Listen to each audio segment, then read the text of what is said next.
کھانا تیار ہے، میں آپ کو بلانے ہی لگی تھی۔ وہ زینہ بزینہ چڑھتی اوپر آئی۔ اس کمرے میں کون ہے؟ یہ نوشرواں ہے، مگر وہ اسے دروازے سے زور آزمائی کرتے دیکھ کر رک گئی تھی۔ اسے کھولو، وہ ٹھیک نہیں ہے۔ وہ اب دروازے کو دھکا دے رہا تھا۔ میری کی حالت پہ غصہ غالب آنے لگا اور وہ تیزی سے اس کے سامنے آ گئی۔ وہ آرام کر رہے ہیں اور ان کا حکم ہے کہ اس دوران اگر کسی نے ان کو تنگ کیا تو وہ بہت برے پیش آئیں گے، اس لیے بہتر ہے کہ آپ میرے ساتھ ڈائننگ ہال۔ اگر وہ لڑکا مر گیا تو تمہارے مالک تمہاری جان لینے میں کتنے سیکنڈز لگائیں گے؟ ہاں؟ وہ اس کی طرف مڑ کر اتنے غصے میں بولا کہ میری تو چپ ہی ہو گئی۔ اوکے، میں چابی لاتی ہوں، یہ ایسے نہیں کھلے گا۔ وہ اب کی ذرا تیز رفتاری سے نیچے گئی۔ اس کے واپس آنے تک سعدی مسلسل دروازے کو زور زور سے ٹھوڈے مار رہا تھا۔ چابی تو وہ پیچھے سے آئی، دروازہ کھلا تو بیلکنی کا منظر دوسرے زاویے سے سامنے آیا۔ چوکھٹ پہ قریباً اوندھا گرا لڑکا، منہ سے نکلتا جھاگ، حلق سے عجیب عجیب آوازیں، اور سعدی تیزی سے اس کی طرف لپکا اور میری کا تو منہ ہی کھل گیا۔ تم ٹھیک ہو؟ سنو، ادھر دیکھو۔ وہ جلدی جلدی لڑکے کو سیدھا کرتے اسے جگانے کی کوشش کر رہا تھا، لیکن اس کی رنگت متغیر ہو رہی تھی اور آنکھیں کھل بند ہو رہی تھیں۔ تم فکر مت کرو، تم بالکل ٹھیک ہو جاؤ گے، ہم تمہیں ہاسپٹل لے جا رہے ہیں، تم سونا نہیں، بس جاگنے کی کوشش کرو۔ اس کا چہرہ تھپ تھپاتا وہ پریشانی کے عالم میں کہہ رہا تھا، اور نوشروان نے کھلی آنکھوں سے دھندلا سا منظر دیکھا۔ اس پہ جھکا، چھوٹے گھنگریالے بال، پریشان آواز، اس کا ذہن تاریکی میں بس ڈوبتا گیا۔ گاڑی تیار کرو اور ملازموں کو ادھر بھیجو، اسے اٹھانا ہے۔ دیکھ کیا رہی ہو، جلدی کرو۔ وہ میری کو ہکا بکا کھڑے دیکھ کر چیخا تھا، میں مسز کاردار، ان کو بعد میں اطلاع کرنا، پہلے گاڑی نکلواؤ، جاؤ۔ میری سٹ پٹا کر باہر بھاگی۔ یہ سب اس کے لیے بہت ہی اچانک اور غیر متوقع تھا، اور سین ہوا ختم۔ لاؤنج میں ٹی وی مدھم آواز میں چل رہا تھا۔ بڑے ابا اینک لگائے صوفے پہ بیٹھے اخبار پڑھ رہے تھے۔ زمر نے چائے کی میز پہ رکھی اور خود سامنے جا بیٹھی۔ الائچی اور دار چینی کی مہک۔ انہوں نے اینک کے اوپر سے نگاہ اٹھا کر کپوں کو دیکھا اور پھر اسے۔ مہینے کا آخر چل رہا ہے اور تم خود کماتی ہو، اس لیے 2-3 ہزار سے اوپر مانگنے کا سوچنا بھی مت۔ دوبارہ سے پڑھتے پڑھتے انہوں نے کہا، میں تو کچھ اور مانگنے آئی ہوں۔ اپنا کپ لے کر اس نے ٹیک لگائی، پھر گھونٹ بھرتے ہوئے بڑے ابا کو دیکھنے لگی۔ اور اس وقت آئی ہو جب تمہاری ماں گھر پہ نہیں ہے، اس لیے اگر موضوع گفتگو ندرت کے رشتہ دار کی شادی میں جانا ہے تو بھی صاف انکار ہے۔ اپنے نئے ایئرپورٹ کے قریب جو عرصہ ہوا پلاٹ لے رکھا تھا میرے نام سے، اس کے کاغذات آپ کے پاس ہیں؟ جتنی سنجیدگی سے اس نے پوچھا وہ اتنا ہی چونکے، اینک اتاری، اخبار رکھا اور حیرانگی سے اسے دیکھا۔ کیوں نہیں ہوں گے، وہ پلاٹ میری ساری زندگی کی کمائی ہے۔ تمہارے اور زلفی کے نام جو تھوڑا بہت جوڑا تھا، اس میں سے زلفی نے اپنا حصہ نوکری کے دوران ہی لے لیا تھا۔ کاروبار میں بھی لگایا اس نے، مگر کاروبار میں تو پیشانی کا لکھا چلتا ہے، اس کا پیسہ کم ہوا، بڑھا نہیں۔ ہاں، تمہارے حصے سے یہ پلاٹ میں نے ان وقتوں میں خریدا تھا، اب تو وہ اچھا خاصا مہنگا ہو چکا ہے، اس کو بیچ کر میں تمہاری شادی کروں گا اور بہت دھوم دھام سے کروں گا۔ مگر فی الحال تو میری شادی کا کوئی سلسلہ نہیں چل رہا نا۔ مگر جلدی چلے گا، کچھ تمہاری پڑھائی، کچھ اس کم عمری میں ٹوٹی منگنی کے باعث ہم زیادہ ہی پروٹیکٹیو ہو گئے ہیں، ورنہ تمہاری شادی میں کر بھی چکا ہوتا۔ اب بھی رشتے دیکھ رہا ہوں، مگر سمر تم بے وجہ ایسے ذکر نہیں چھیڑا کرتی تو۔ سوالیہ آئی برو اٹھائی۔ زمر چند لمحے بالکل خاموشی سے ان کو دیکھتی رہی۔ خاموشی دنیا کا سب سے بڑا اقرار، سب سے بڑی سزا۔ ابا، سعدی کو اسکالرشپ نہیں ملا اور وہ بالکل چپ ہو گئے، آنکھوں میں رنج و ملال ابھرا تھا۔ ان اللہ، مگر شاید کسی اور جگہ سے۔ اب وقت نہیں ہے، وہ نہیں پڑھنے جا سکتا ماں سوائے اس کے کہ، اور وہ رکی۔ ایک وقفہ دیا مگر ابا کی آنکھوں سے نگاہ نہیں ہٹائی۔ کیا ہم اس کی فیس بھر دیں؟ مگر ہم اتنی مہنگی یونیورسٹی افورڈ نہیں کر سکتے۔ الفاظ ابھی لبوں میں ٹوٹ گئے، وہ ایک دم شاک سے اس کو دیکھنے لگے۔ ایک منٹ، تم کہہ رہی ہو کہ؟ بالکل، میں یہی کہہ رہی ہوں، ہم وہ پلاٹ بیچ دیتے ہیں۔ ہرگز نہیں، شوق کی جگہ غصے نے لے لی۔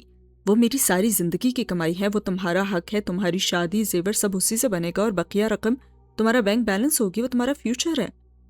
سادی ہمارا فیوچر ہے۔ 5 سال کی پڑھائی، ہر سال کی لاکھوں روپے کی فیس نہیں زمر، میں یہ نہیں کر سکتا۔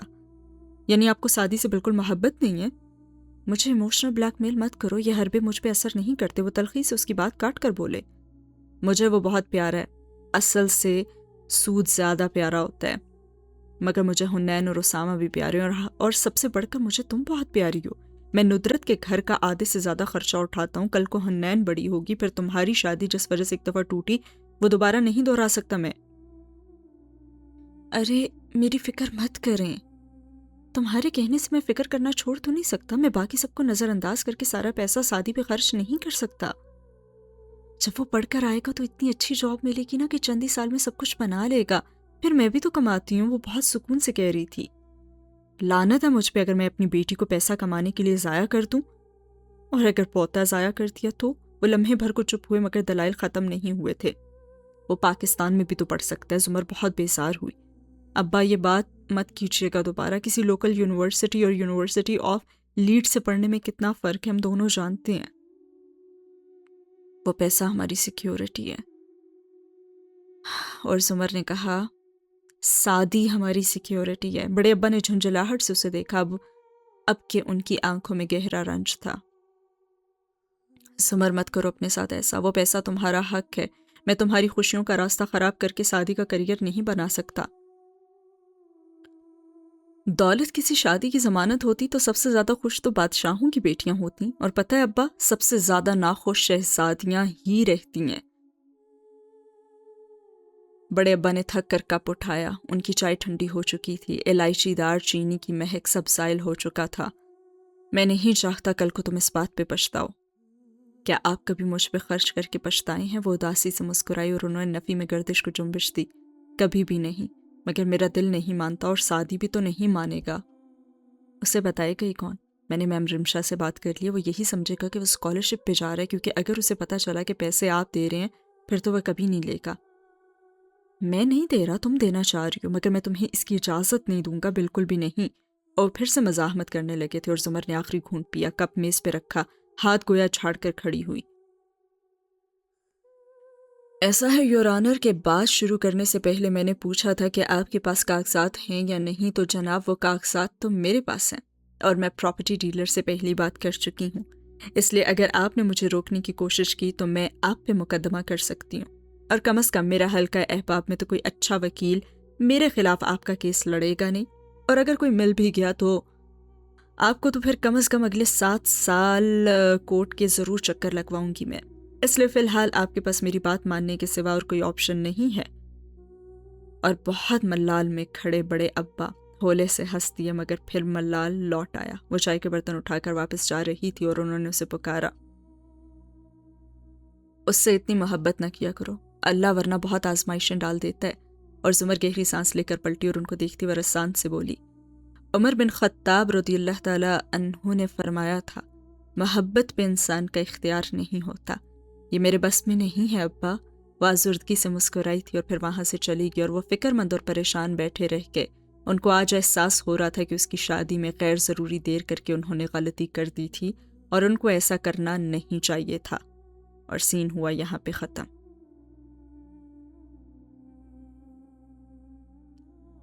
ہسپتال کے مرمری راہداری میں ہیل سے بھاگتے قدموں کی آواز پہ سادی نے سر اٹھایا. جواہرات اپنے شوہر کے آگے تیز تیز آ رہی تھی. اپنے سارے میک اپ اور تیاری کے باوجود اس کا سفید پڑا پریشان چہرہ کسی سے بھی چھپا ہوا نہیں تھا.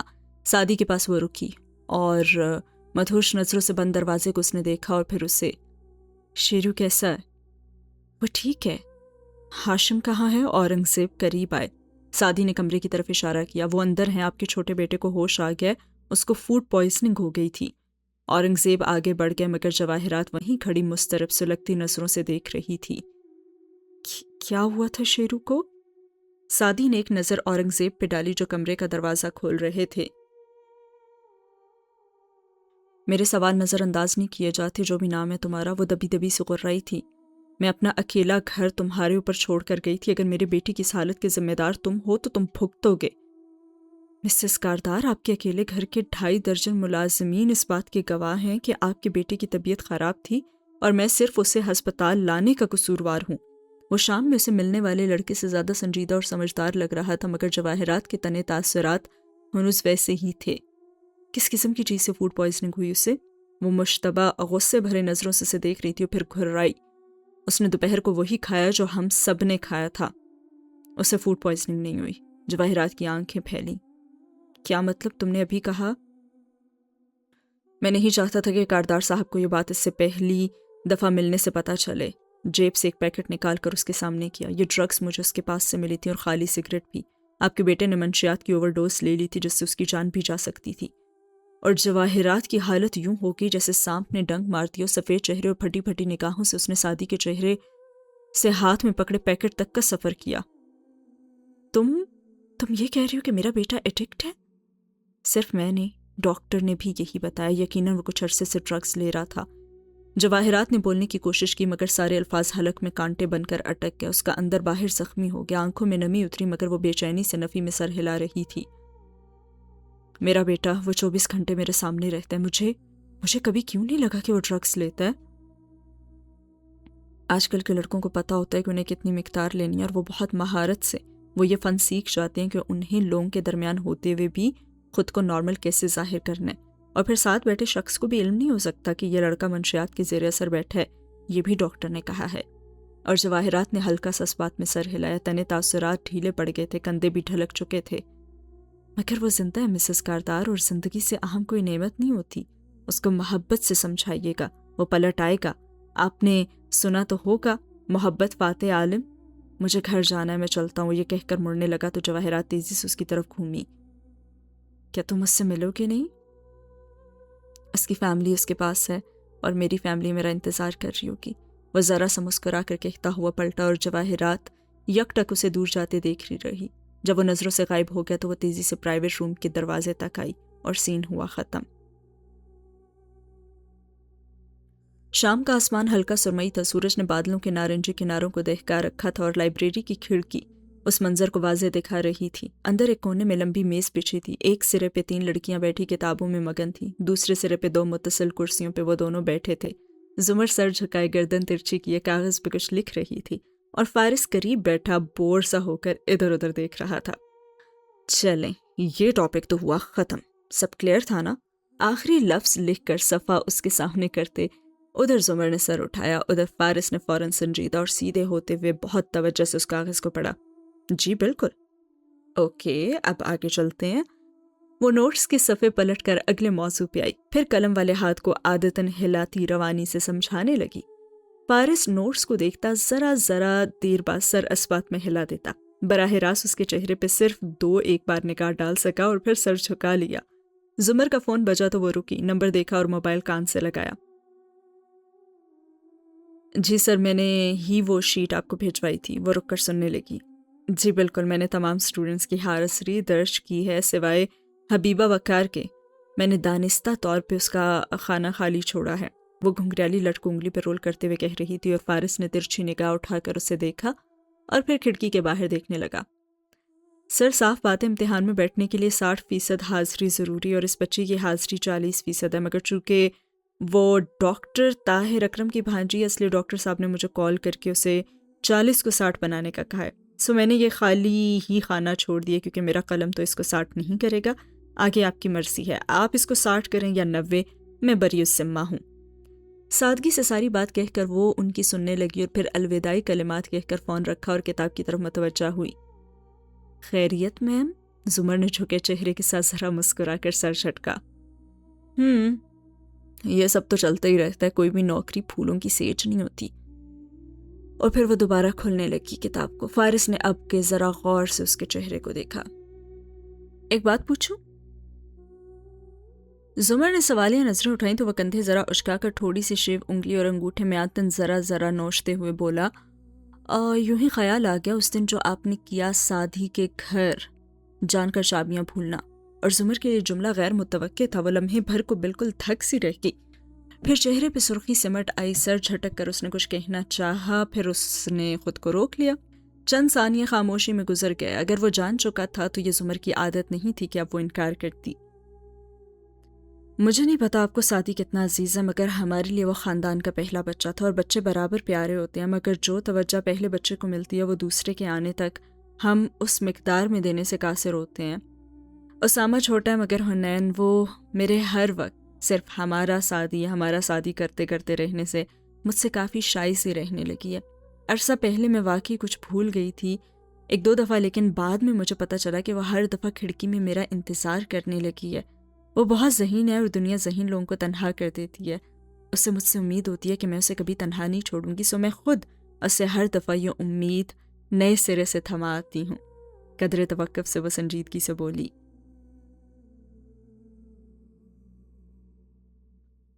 ہو سکتا ہے آپ کو یہ غلط لگے مگر میرے نزدیک کسی عزیز شخص کو اپنے قریب رکھنے کے لیے کوئی بھی بہانہ کرنے میں کوئی برائی نہیں ہوتی ہے۔ اور فارس نے بے اختیار ان تازہ فوٹو کاپی شدہ نوٹس کو دیکھا اور پھر زمر کو، بالکل میرے نزدیک بھی نہیں۔ وہ اسے سنجیدگی سے ادھورا چھوڑا موضوع واپس کھولنے لگا تھا اور قدر توقف کے بعد فارس ذرا کھنکارا، بتانے کا شکریہ، حنین کو نہیں بتاؤں گا سیریسلی۔ اور زمر نے صرف ایک کڑی نگاہ اٹھا کر اسے دیکھا۔ مجھے اس بات کی بالکل فکر نہیں، کیونکہ اتنا تو آپ کو پتا ہونا چاہیے کہ میرا اعتبار توڑ کر آپ کبھی بھی بچ نہیں سکتے۔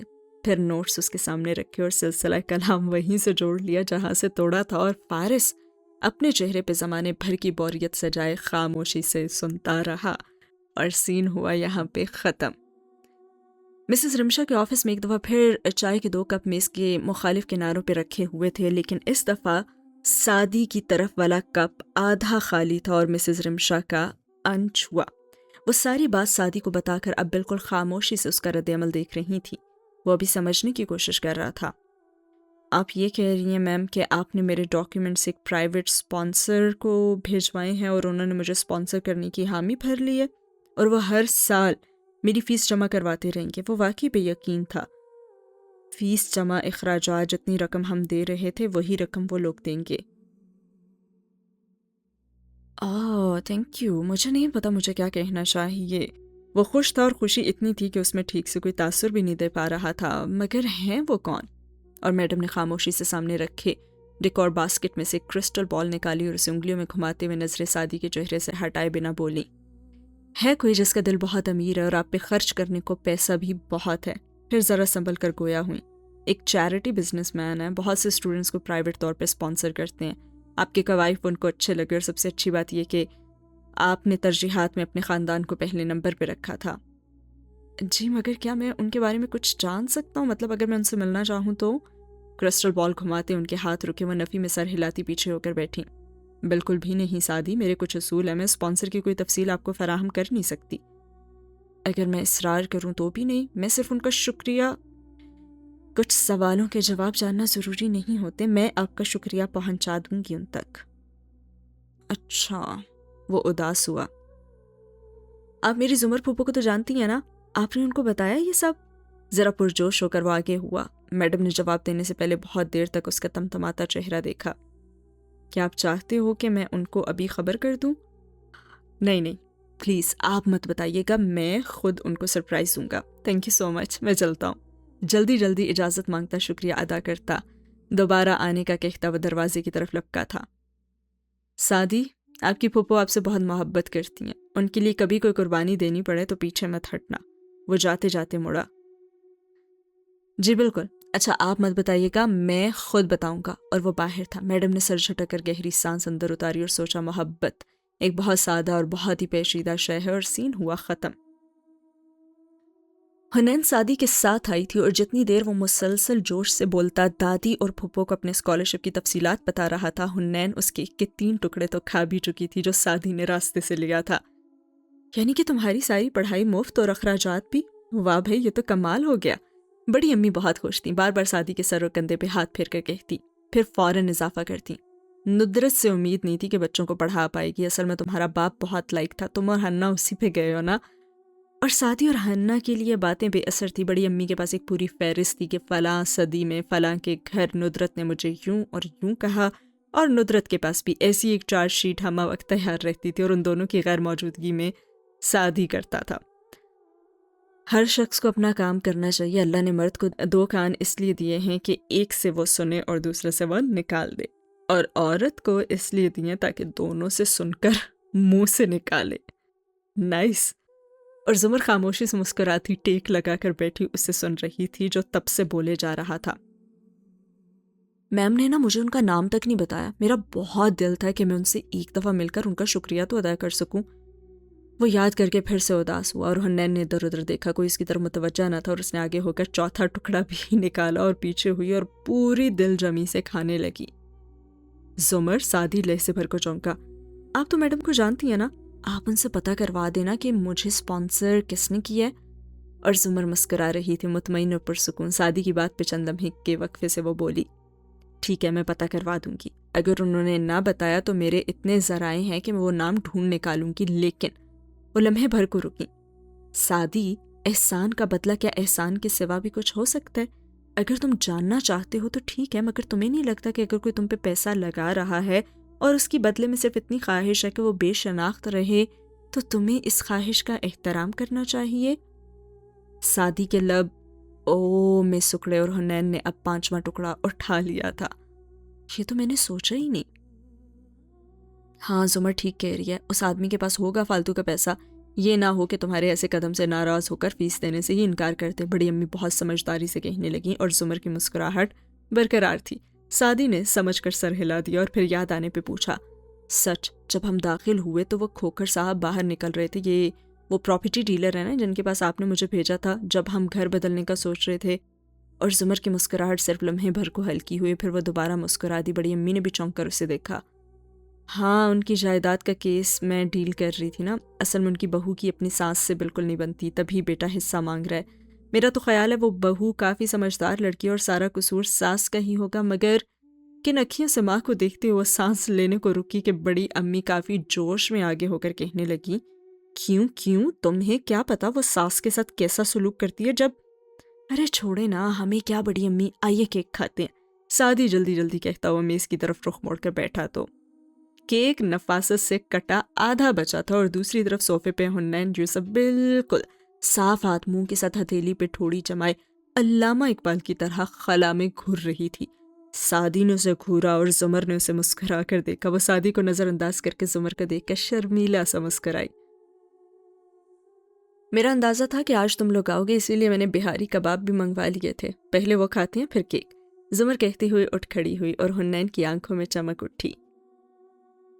سعدی بس سر جھٹک کر رہ گیا۔ وہ اس نامعلوم شخص کی وجہ سے اتنا خوش تھا کہ گھر جا کر امی کو حنین کا بتانے کا ارادہ ہی ترک کر دیا، اور چوکھٹ پہ ذرا اوٹ میں کھڑے بڑے ابا نے تاسف اور فکر مندی سے زمر کے چہرے کو دیکھا جو بہت طمانیت سے مسکراتی ہوئی کچن کی طرف جا رہی تھی۔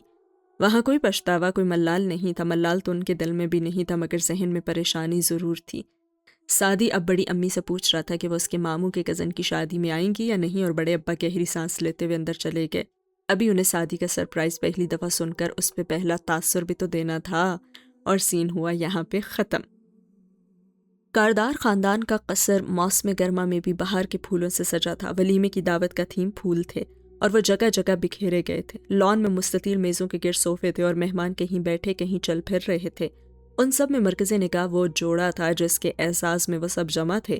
ہاشم کا سوٹ سیاہ تھا اور شہرین کا گاؤن موتی جیسا سفید، سر پہ باریک کام دار دوپٹہ کندھوں کے پیچھے گرتا تھا، اور وہ ہاشم کی کوہنی کو تھامے ہنستی ہوئی اس کے ساتھ چل رہی تھی۔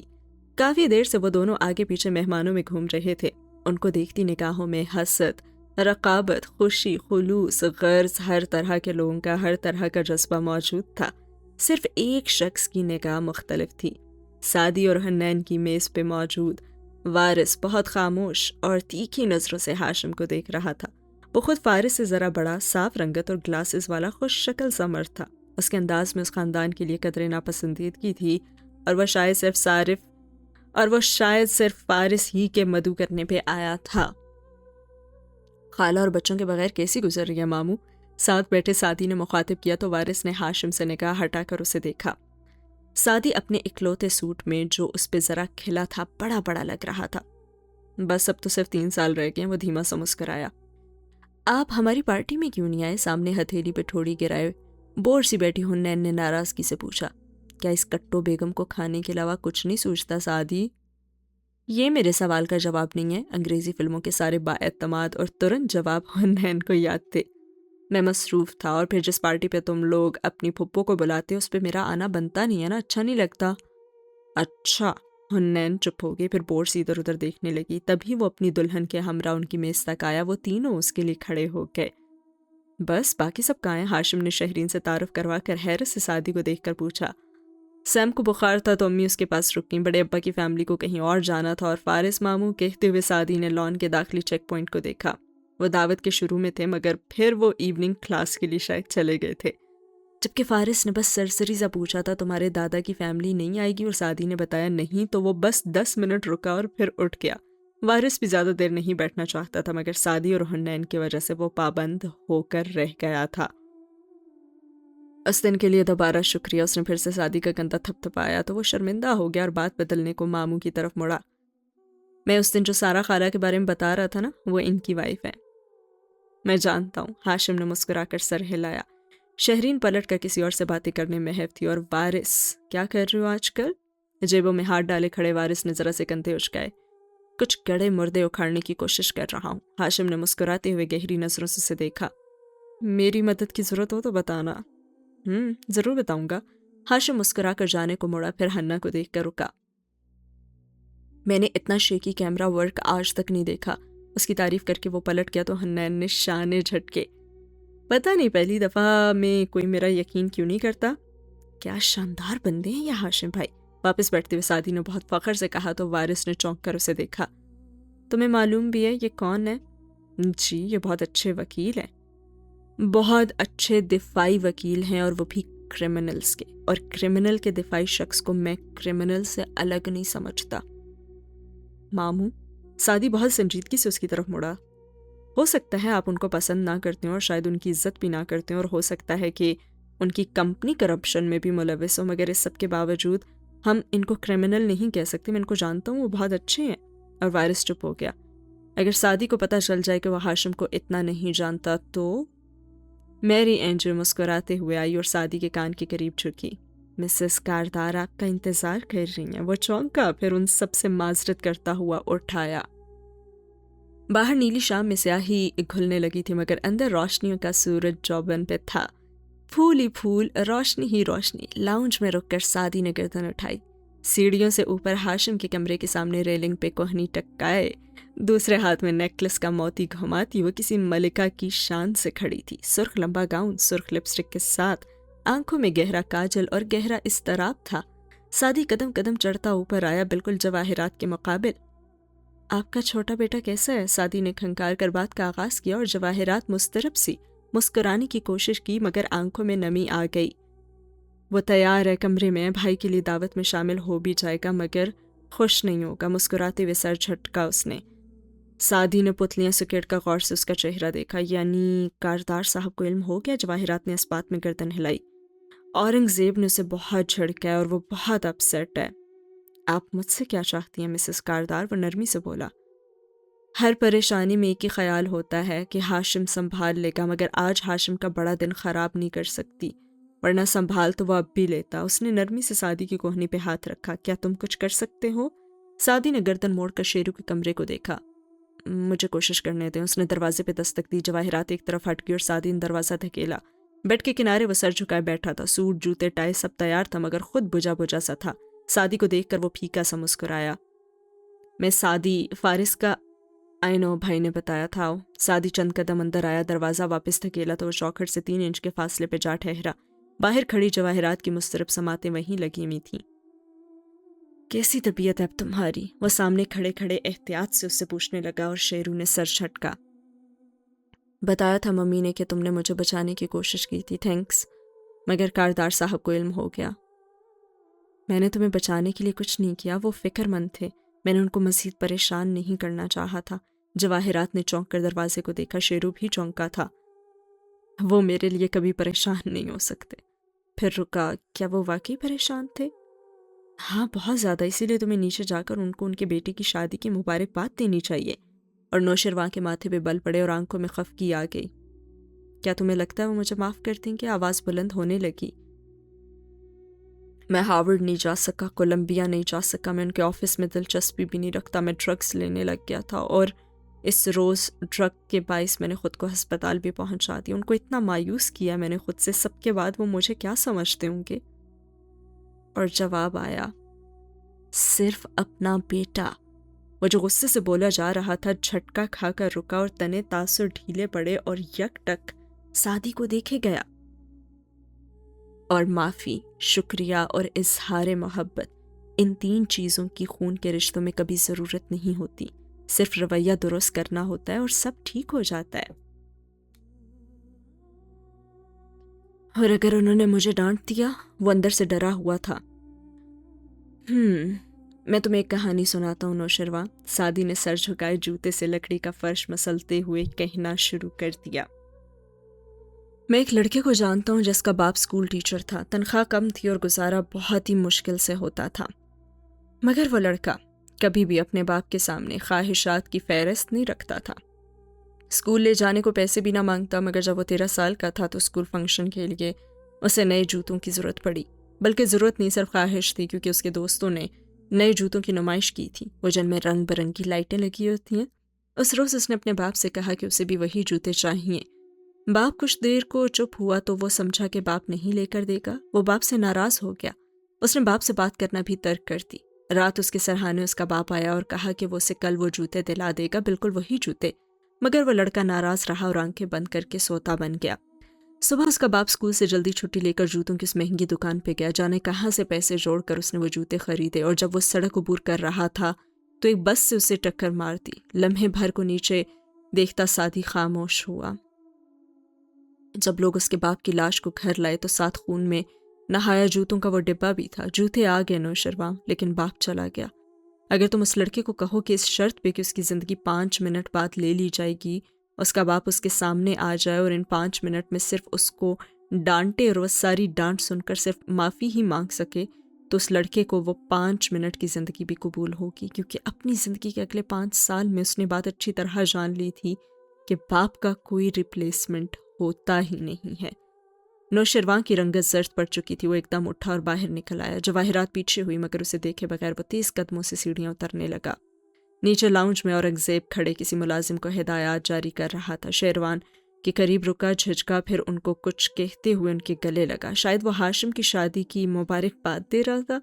اورنگزیب نے سن کر اسے خود سے الگ کیا، خفگی سے کچھ کہتے کوٹ کا بازو جھاڑا جیسے شکن پڑ گئی ہو، مگر اب ان کے چہرے پہ وہ سختی نہ تھی اور شیرو کا بھی چہرہ دمک رہا تھا، اور جواہرات نے آنکھیں بند کر لیں، ساری نمی اندر اتاری اور پھر پلٹ کر کمرے میں آئی۔ سعدی یوں ہی سر جھکائے کھڑا تھا، آہٹ پہ اس نے اپنے چہرے کے ساتھ وہ ہلکا سا مسکرایا۔ تھینکس۔ وہ کچھ بول نہیں پا رہی تھی، اس کے سامنے جا کر کھڑی ہوئی۔ کیا واقعی اورنگزیب اس دن شیرو کے لیے پریشان ہوا تھا؟ اور کیسے پریشان ہوا جاتا ہے؟ اسے الٹا تعجب ہوا۔ جواہرات نے مسکرا کر سر ہلایا۔ شاید میں بھی شیرو کی طرح کبھی کبھی اس کو سمجھ نہیں پاتی، وہ ایک سخت گیر باپ ہے، مگر اسے صرف ہاشم ہی سنبھال سکتا ہے۔ خیر، کبھی کبھی آ جایا کرو، تم سے بات کر کے اچھا لگتا ہے۔ میں لیڈز چلا جاؤں گا جلدی ہی، مجھے اسکالرشپ مل گیا کیمیکل انجینئرنگ میں۔ شیرو بھی انجینئرنگ پڑھے گا؟ مگر وہ تو مینچسٹر جائے گا، ہاشم بھائی نے بتایا تھا۔ جواہرات نے ایک نظر سعدی پہ ڈالی اور ایک شیرو کے کمرے پہ۔ نہیں، اس نے ابھی فیصلہ نہیں کیا۔ اچھا، سعدی کو حیرت ہوئی، ہاشم بھائی تو بالکل شور تھے۔ کیا تم مجھے اپنی فیملی سے نہیں ملواؤ گے؟ وہ مسکرا کر خود کو کمپوز کرتی اس کے ساتھ باہر آئی، اور سعدی نے بھی مسکرا کر سر ہلایا۔ وہ دونوں ہمراہ چلتے، جب سیڑھیوں کے وسط میں تھے تو جواہرات نے رک کر اسے دیکھا۔ اگر اس لڑکے کے والد آج زندہ ہوتے تو اس پہ بہت فخر کرتے۔ سعدی نے جواب نہیں دیا، بس اداسی سے مسکرا کر سینے اترنے لگا اور سین ہوا ختم۔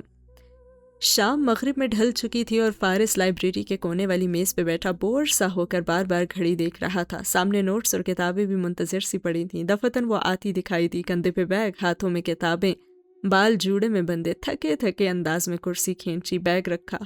فارس فوراً سیدھا ہو کر بیٹھا۔ مجھے نماز میں دیر ہو گئی۔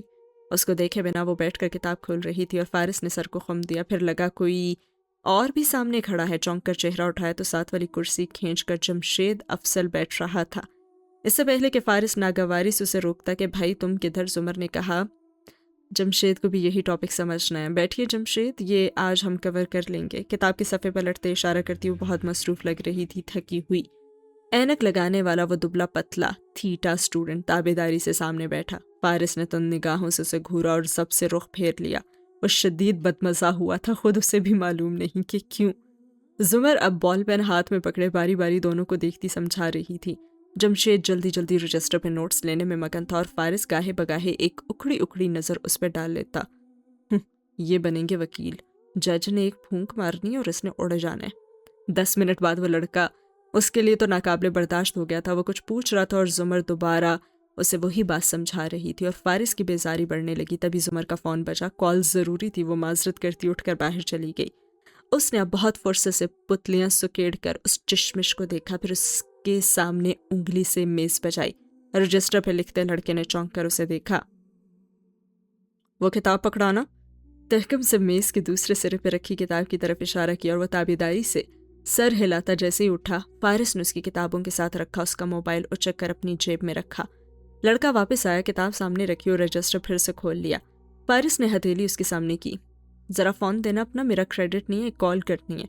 لڑکے نے مسکرا کر اپنی کتاب ہٹائی، پھر رجسٹر ہٹایا، پھر نوٹس ایک طرف کیے، لیکن مسکراہٹ تو غائب ہوئی۔ وہ پریشان سا چیزیں الٹ پلٹ کرنے لگا اور پھر جیب تھپتھپائی۔ نہیں دینا تو نہ دو، وہ بگڑے موڈ سے بولا۔ نہیں، ابھی تو میرے پاس تھا، آپ بیل دیں گے ذرا؟ لو، میرا کریڈٹ ہوتا تو تم سے کیوں مانگتا؟ اس نے ناک سے مکھی اڑائی۔ ویسے آخری دفعہ کہاں استعمال کیا تھا فون؟ وہ ہاں، ڈاکٹر عبدالباری کے آفس کے سامنے۔ وہ تو 2 بلاکس دور ہے، راستے میں گرا ہوگا، اب تک تو کوئی لے بھی اڑا ہوگا۔ یوں کرو، واپس جاؤ اور راستے کا ایک ایک پتھر اٹھا کر دیکھو۔ شاباش۔ ساتھ ہی اس کا شانہ تھپتھپایا اور وہ سنگل پسلی ہل کر رہ گیا، پھر جلدی جلدی چیزیں سمیٹتا وہاں سے بھاگا۔ زمر جب آئی تو چوئنگم چباتا فارس اکیلا وہاں بیٹھا تھا۔ اس نے تعجب سے خالی کرسی کو دیکھا۔ یہ کہاں گیا؟ پتہ نہیں، کچھ کھو بیٹھا تھا، اتنی جلدی میں بھاگا کہ موبائل بھی چھوڑ گیا۔ لاپرواہی سے میز پہ رکھے موبائل کی طرف اشارہ کیا جس کو وہ آف کر چکا تھا، اور زمر ناگواری سے سر جھٹکتے واپس بیٹھی۔ یہ نان سیریس اسٹوڈنٹس بھی نا؟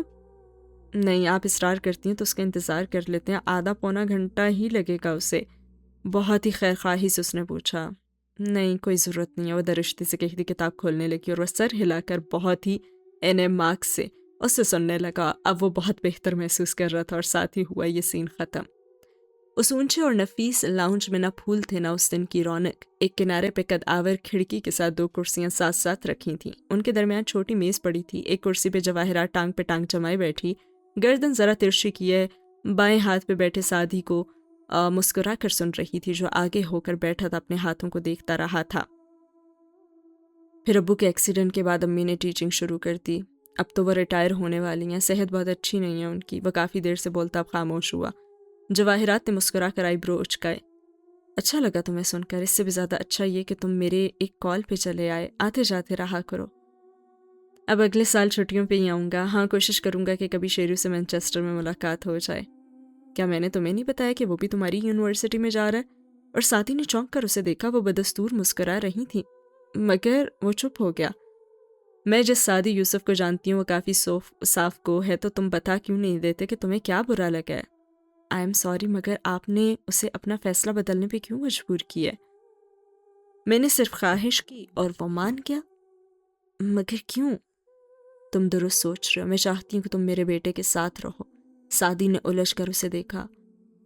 مسز کاردار، اگر آپ چاہتی ہیں کہ اس کا خیال رکھوں تو میں بیبی سٹر نہیں ہوں۔ اگر آپ چاہتی ہیں کہ اس کو ہر وقت نصیحت کرتا رہوں تو میں مبلغ بھی نہیں ہوں، اور اگر آپ یہ چاہتی ہیں کہ میں اس کے پل پل کی خبر آپ کو دوں تو میں جاسوس بھی نہیں ہوں۔